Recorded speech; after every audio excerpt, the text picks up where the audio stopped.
2 wins, both ugly, but victorious for the Blazers. And at this point in the year and at this point with this team, just take any wins that you can get and don't complain at that they're ugly.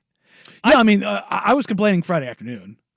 They started out down 21-17, and I went, oh, for the love of God, please no. And then they rattled off 105 points in 3 quarters, 2 30-point quarters and a 40-point quarter, and I went, oh. That was quite like we've seen a lot of ugly basketball. It was from both teams. It was atrocious. And neither one of these teams are good. No, and they're both just decimated. If you didn't watch, which I don't think a lot of people did watch either, especially the Friday game. Yeah.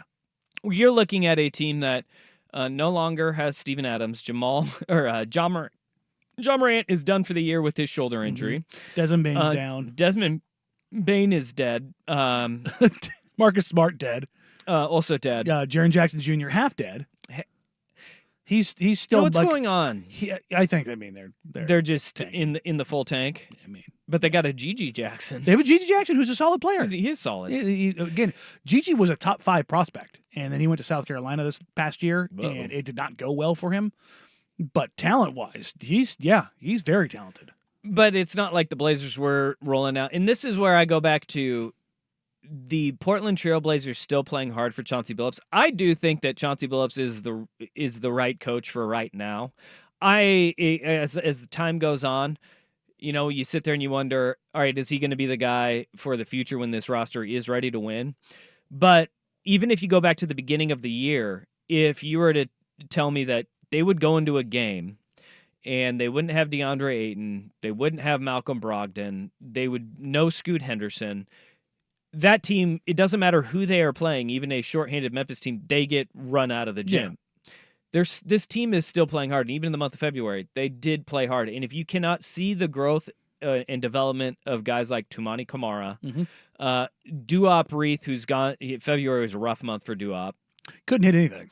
But you've seen growth from Chris Murray developing into a guy that defensively especially is serviceable, and you can throw him into an NBA game. The offense is still lagging behind, but Saturday he had a nice little game. You're seeing that this team and these guys, there is growth, but where does that tap out at? Yeah. And where can they get over the hump? And look, unfortunately for Chauncey Billups, this is what happens in not just the NBA, but all coaching. Mm-hmm.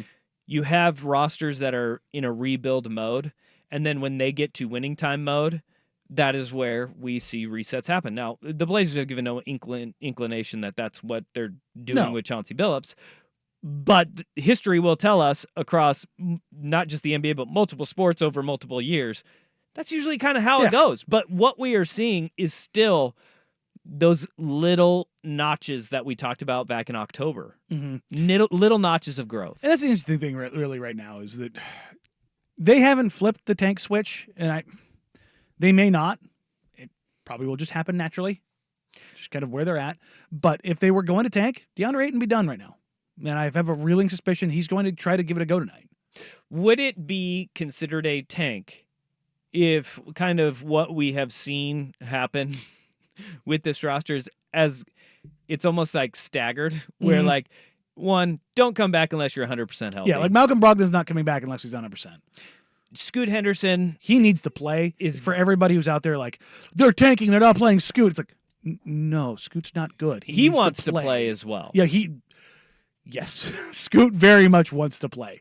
The organization is not playing him because they have a lot invested in him, and they don't want him going out there and shredding his groin. We've seen what happens. Their number 7 pick right now is recovering from surgery. So they don't want their number 3 pick from this year having the same issue. So they're going to make sure he's 100% before he goes. And on that front, I would expect Scoot to be playing very soon. Okay. That's, from what I understand, he'll resume some on-court stuff here, and then he'll ramp up and be ready to go. And I would imagine he'll be on minutes restriction until things get back. And as it pertains to Shaedon wants to play, and organizationally, I think they're going to try and play him like the final 5-7 games of the season. Which would be good. It's part of that surgical process that comes from that groin procedure that they had, Dame, Nas, all those guys, is you have to kind of fight through it. You have to get through some scar tissue and get through some uncomfortable parts of it. And they'd rather have him do it at the end of the season so that he can work on stuff this summer, as opposed to trying to work through it all this summer Yep. and then have to kind of chill. So, Well, 2 wins was good. 2 Yeah. wins was good. Still eyeing that under. They're 11 wins away from ruining a lot of bets. and 20.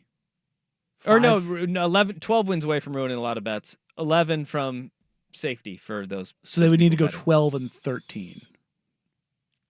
They have not done that in 2 years. Yeah. They have not. They have not been 500 basketball team. And if you do have the Blazers in the under, I believe the Blazers still have a top 3 toughest schedule in the NBA remaining. Yeah, I mean, the Memphis part of that was like the only soft part of the schedule, They've dropped down to 4. They've dropped down to 4th. which is interesting because they just played a very bad team twice. They really it should did. get harder now. Yeah, they've got they may actually drop down even further after tonight, because one of their toughest opponents is the Minnesota Timberwolves, who they do play tonight. They've got 2 remaining with Boston, 1 with the Thunder, 1 with the Nuggets, 2 with the Clippers, and 1 with the New York Knickerbockers. Yeah, those are tough games. Although the Knicks, depending on when that is, they're hanging on by a thread right now with Brunson going down. Yeah.